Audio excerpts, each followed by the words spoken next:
Welcome to the Top Dog Mindset Podcast, where we unlock the secrets of running a successful dog training business. I'm your host, Kevin, joined by my co-host, Angel.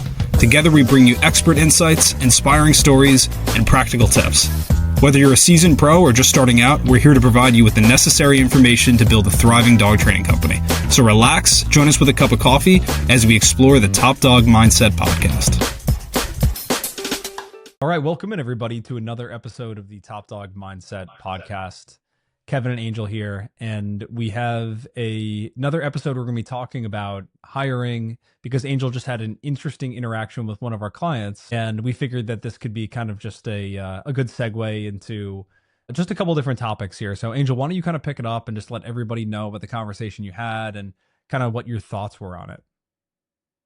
Well, just a little backstory. I feel like we've been having a lot of conversations recently about people hiring or thinking about hiring, but just like scared to get to that point of actually, putting out an ad and looking for people. But yeah, I had this conversation with a client, which I found to be interesting because a lot of the time people, I feel like, have this hesitancy to hire because they're afraid they maybe won't be able to afford to pay the person, or like, what if there's 1 month where I'm not getting in enough to be able to give them dogs or something like that. So just like a lot of fear behind not being able to fully support this new employee. And so this conversation that I had recently was very similar, but it was more so trying to figure out like, what can I cut out of my business in order to save money to be able to put towards hiring someone. And I feel like it's not often a conversation that I have with people. It's usually, like I said, like right before that, where it's like, I want to hire, but like, what if I can't afford them? So they're like pretty much like on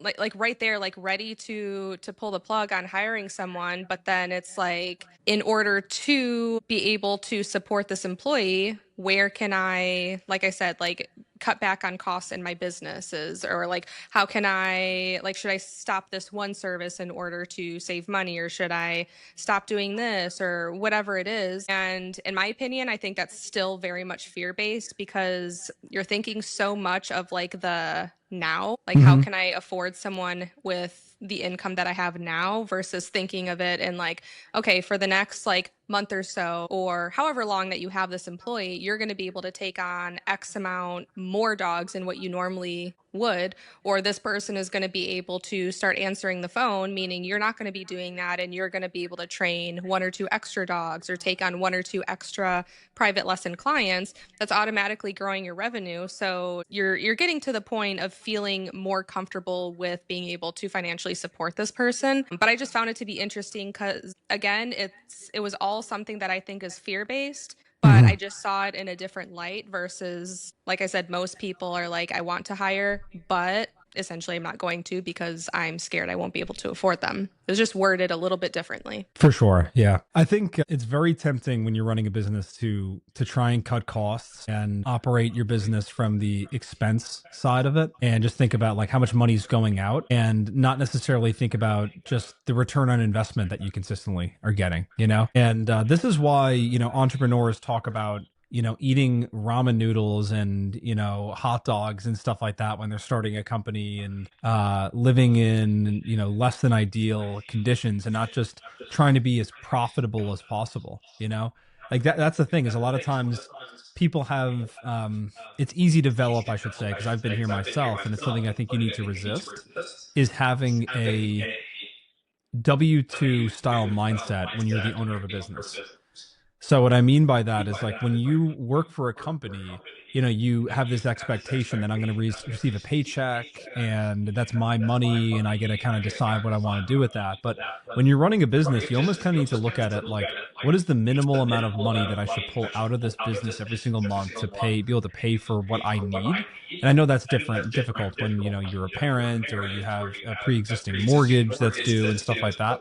But what you really want to be able to do is look at it like it's the business's money. It's not Kevin's money. It's the business's money. And there's a lot of operating expenses. And yeah, would it be tempting to take an extra $50,000 a year salary, and be able to go on nice trips and drive a nice car and stuff like that? Of course. But when you think about, hey, I can use that money to hire another person and how much that's going to exponentially help me grow the company. So, a place where a lot of people will try and pull back on when it comes to an expense in their business is advertising. It's a very common thing, and we have this conversation with people all the time. And it always makes me think of the quote that Henry Ford said, where it's, a man who stops advertising to save money is like a man who stops a clock to save time. And that's a very, very powerful thought when you think about it. It doesn't really make sense to stop advertising your business, because in the short term you can cut back on that and save some money, but long term all that happens is you come full circle and you end up right back in the exact place that you started when you realize, like, I don't have enough clients.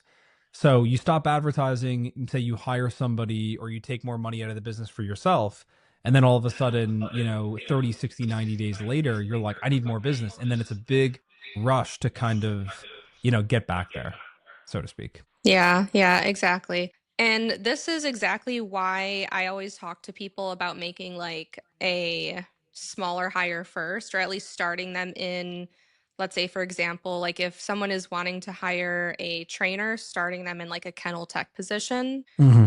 because I think that it just kind of like takes a little bit of pressure off. Now, is it ideal to like put an ad out there saying that you're looking for a trainer? Yes. Or like, hey, I'm looking for an appointment setter or an office manager. Like just being able to look for the employee that you need and take them on. And then just be willing to go through like those growing pains and like the whole learning process of having a new hire and having to grow to the point where now you can maybe make a second hire. But I feel like that it just seems like that puts so much pressure on people. And so I'm like, okay, well, the other recommendation is just like start with like a kennel tech position with the opportunity to train into a trainer. You know what I mean? I think too that also helps with just making sure, especially with trainers, because I think people can be really picky, whether it's like, oh, I need someone who is, ready to go right away, or I don't have time to train someone, or, whatever the reasoning is. Hiring as a kennel tech position, like right away, they're helping out. They're helping out with all of those duties that just take up a whole lot of time. Like if you were to just take out all those duties of having to like do all the potty breaks and the feeding and whatever it is that you do in between training sessions, like all of that is taken off your plate. So technically you're still able to grow the business a little bit because that's something taken off your plate where now you can focus a little bit more on, other things in the business. But again, the goal is to then have that person trained up to be a trainer right alongside you. And then, you start the next one. Next person is hired for the same thing. And then you just keep growing your team from there. That's exactly right. You can look for, when you're doing everything yourself and you're so overwhelmed and burnt out, you can start looking for like the silver bullet to fix all of your problems. And that's just like, I need a trainer who's me, and they can go and do consultations too. And maybe sometimes on weekends I can pass the phone off to them, and then they'll come in and they'll help with some paperwork, and they can do social media too. It's like, who is this person? If someone's willing to do all that, like they'd probably just start their own business at a certain point, Yeah. And you don't need somebody to do all that stuff. If somebody were to be like that and come along, great, that's amazing. But at the end of the day, what you really need to do is, you're overwhelmed, you have more tasks on your plate than you know what to do with and can handle at that moment. So you just need to get a second set of hands in to alleviate some of the pressure. And I just think a kennel tech is a really good way to do that. I Mm-hmm. think it's a lot of the manual labor is taken off of your plate, just stuff that doesn't require a ton, like it doesn't require a massive skill set to be able to do that job. Nothing against kennel techs. I started my first job as a dishwasher, very similar, right? It's like Mm-hmm. you're just kind of doing a little bit of the grunt work and stuff like that, but it's a really necessary job. And for you as the business owner, the trainer, if you just think about like, I no longer need to feed and potty every single dog. I no longer need to clean up every single crate. I don't need to worry about like, okay, I need to, bathe this dog before it's going home, or just walking the dogs and stuff like that. Like there's so many different things that you don't realize add up over time. You think about like, oh, it only takes me a couple minutes to do this, or it only takes me a couple minutes to do that. And then you realize, like, all said and done, it's 2.5 hours your day that you're spent doing that stuff. And if you just were to have somebody in, you would also find other stuff for them to do. And the really Mm-hmm. cool thing is, like, inevitably, the longer people hang around you, and see what you're doing, people are fairly smart and they're fairly adaptable. They start picking up on what you're doing and what needs to get done in the business, and they start being able to handle basic leash manners and start being able to handle maybe client handoffs and stuff like that. And all of a sudden, they grow into this role where it's more than they started out with. But a lot of times, you just need a second set of hands around to kind of help you with stuff. And that could even be for training. We have some clients that say, like, I'm unable to take on certain cases because I need somebody else that would be able to handle a different dog. Or say you're bringing in like an aggression case or reactivity or something like that. So it's helpful in more ways than one. Just having somebody who can kind of help you with some basic stuff. And again, like we talked about this when you were here too. Just from a morale standpoint, it's really nice having other people in your corner that you can kind of talk to and share the difficult situations with, share the wins with. It's just very draining to do it all yourself. And I just really think that businesses are not, it's not meant to be, I do everything myself for a 10-year period or 20 years or 30 years or even 2 years. Like at a certain point, you need to allow it to grow beyond yourself if that's what you want to do. Right. And you mentioned like over time, this person, in this case, like this kennel tech that we're talking about, will just watch you and just kind of like learn little things here and there or learn certain ways to handle the dogs and things like that. And I think, especially like based on things I've heard that from some of our clients who have done this exact same process for hiring, is they'll first start off with just like learning basic like leash handling skills, being able to take the dogs on like structured walks, or maybe start work like getting in like reps for other little things. And so with that, now the dogs are starting to get worked while the kennel tech is doing these duties with them. And I think that can just evolve over time. Now you have someone who is able to do all those kennel tech duties, still get into that process of being able to work board and trains while you're gone. Because I think that is like a big stressor for people, is having to travel for lessons or consultations and stuff like that, and then having to leave board and trains behind. I mean, I've been in that situation. I get it. It's either that or like bring all the board and trains with you. But yeah, I've noticed that seems to be like the biggest stressor for people, is knowing that they're leaving their board and trains behind when they should be getting worked. So imagine having someone who's kind of like behind the scenes, who understands how to handle the dogs and handle the leash and hold the dogs accountable, even if they are just taking them out for a potty break or whatever it is. Just like every step along the way of that dog coming out of the kennel, then going outside, and anything like that, just making sure like the structure is applied and the dog is held accountable, I think is going to be super important for obviously the dog's progress with the board and train. 100%. Even just from a peace of mind standpoint, just knowing, even if somebody were, this is going to be a very extreme version of it, and this is obviously what you would not have this person doing this, but even if they were just sitting there in the training room and the dogs were in the kennels and they were sitting there scrolling on their phone the entire time you were gone, it's like the peace of mind of knowing that there's somebody there, that if something were to go wrong, that in and of itself is worth it. The reason that that's worth it is because there's a lot of people who don't feel like they can leave their home. Because they're just, for that reason, like, what if something happens with the dogs or somebody needs to be there? It's like, okay, well, now you do have somebody there, and you can get caught up in the way of thinking, well, they're just sitting there. It's like, okay, well, even if that is all that they're doing, it still now gives you the freedom and ability to go about your day and go and do consultations and make more sales and grow the business. At a certain point, something has got to give. You just cannot do everything yourself. And trying to convince yourself, you become an active participant in your own burnout. Like, that's something that I needed to realize for myself. I mean, you guys have probably heard me say this many times, but it's worth repeating. I would look at my business sometimes and go like, I'm burnt out. Like, I can't believe I'm getting burnt out. It's like, dude, who's burning you out? It's you. You're the only one in this company. You're choosing to burn yourself out, and that can manifest in many different ways. It's like, well, I can't afford to hire somebody. Okay, so then raise your prices. If I raise my prices, people aren't going to buy. It's like, okay, well, first off, have you even tried that? Or is that just a story that you're telling yourself? Okay, I raised my prices one time and people didn't buy.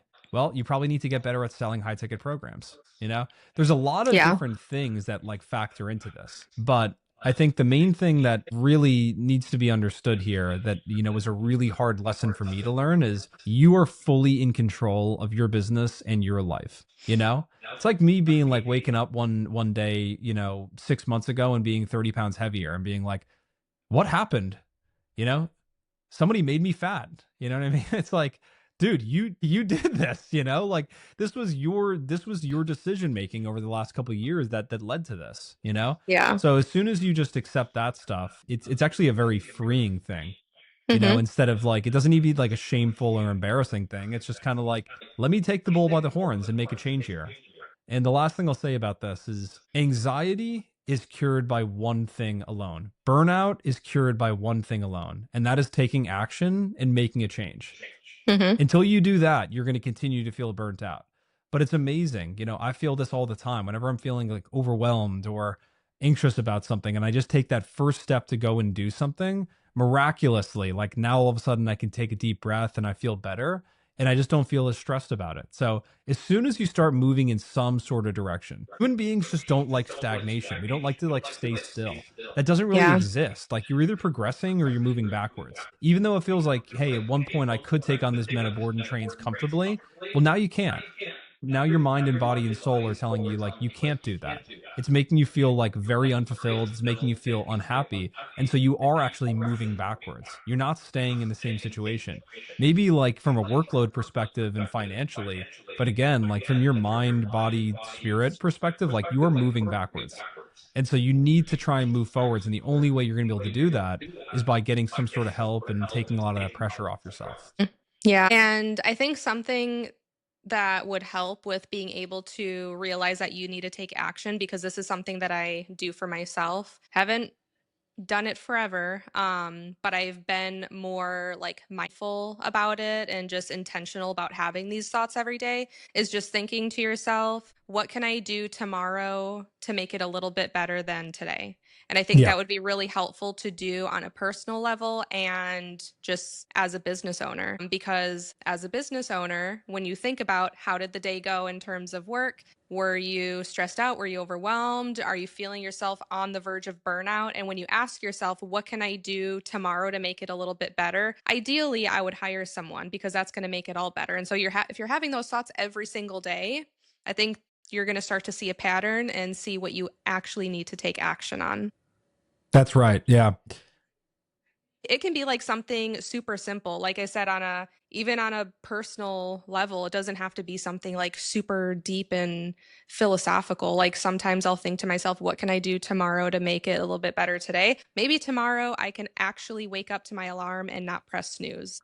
Mm. And like it seems simple, but then that's what I make my goal. So then in the morning, I'm like, I don't want to wake up. I want to hit my snooze button like 5 times, but this was literally my only goal. That is such an easy goal to achieve. Literally just get your ass up and, go do what you said you were going to do. Yeah. So it can You're be up in like, the morning now, though. I gotta say, like, I see you on social media. You're like walking on the treadmill, lifting weights. So, like, you're doing your thing. yeah, I'm trying. But like the other thing too was, I don't know if you saw this morning, I was reading a book while I was on my treadmill. I used to read a lot and I haven't been reading as much. I just kind of like lost that. But I remember how much I loved it and how good it made me feel. So I started reading this new book. And yesterday, I read a little bit. I was kind of like multitasking. I was like reading while also cooking. But then I was like thinking to myself, like, when else can I read? And I'm like, duh, I can read on the treadmill. So that's something that I can do differently tomorrow, aside from not snoozing my alarm, just read on the treadmill instead of scrolling on social media. And so that's what I did, made me feel so much better. So like I said, it's just about like making those small goals in all of your guys' case, personal and as a business owner. Yeah, I'm in this. I joined this new school community, and the guy who runs it, Charlie, is a super successful entrepreneur. And he was talking about, I was watching a video that recently where he was talking about planning your day. And if you're an entrepreneur and you don't sit down as soon as you finish the workday on Thursday and plan what Friday is going to look like, and that goes for any day, what is Sunday night? What is Monday going to look like? Tuesday or Monday, what is Tuesday going to look like? So on and so forth. If you don't do that and you just let the day come at you, you have no intention. you have zero intention and you have like zero guidance on like where you want the day to go and how you want to spend your time. We've all been there, myself included, where it's like you walk into the office and you're like, I'm just gonna get to work. It's like, what does that mean? What type of work are you going to be doing? And as soon as you become very intentional, like today, what I'm going to do is I'm going to film 3 pieces of content. I'm going to film 3, Instagram reels or TikToks or whatever it may be, or I'm going to film that course I've been delaying on, for doing for years that I want to be able to give to my clients and launch an online program for and stuff like that. You'd be amazed if as soon as you become intentional about it and you say, this is how I'm spending these hours this week, Mhm. miraculously stuff gets done versus you just feeling this overwhelm of like, I really need to be doing social media. I really need to get back to my leads. I really want to create that course. I really got to follow up with that person from 2 months ago who said they had a puppy and now the puppy's old enough. I really got to, the list goes on and on and on. We all know as Mhm. business owners that there are a billion things that need to get done. So the most powerful thing you can do is prioritize them in order of most important to least important, and then just sit down on a Monday morning having planned the night before and attack it until it's done. That's another thing that I've learned is like having all these finished projects is very painful because it just starts feeling like there's all this mental clutter. And you also reinforce this idea that like, I don't finish things, you know? Mhm. So see it all the way through, finish what you set out to do. And all of a sudden, you're going to feel a lot less anxious. But all of this just comes down to organization and being disciplined and being able to stick to it and not just give up and let yourself off the hook when it's like, yeah, it's easier. I told myself I'm going to give myself this 4 hour time block to create this course and record, but let me just look at my phone real quick. And then you go on social media and then the day gets away from you. So I've noticed a massive difference for myself when I plan the day out the night before. All of a sudden, I'm more intentional and just a lot of stuff actually gets done. Yeah, exactly. And then just to circle back on the actual topic with hiring, all of this feeds into each other.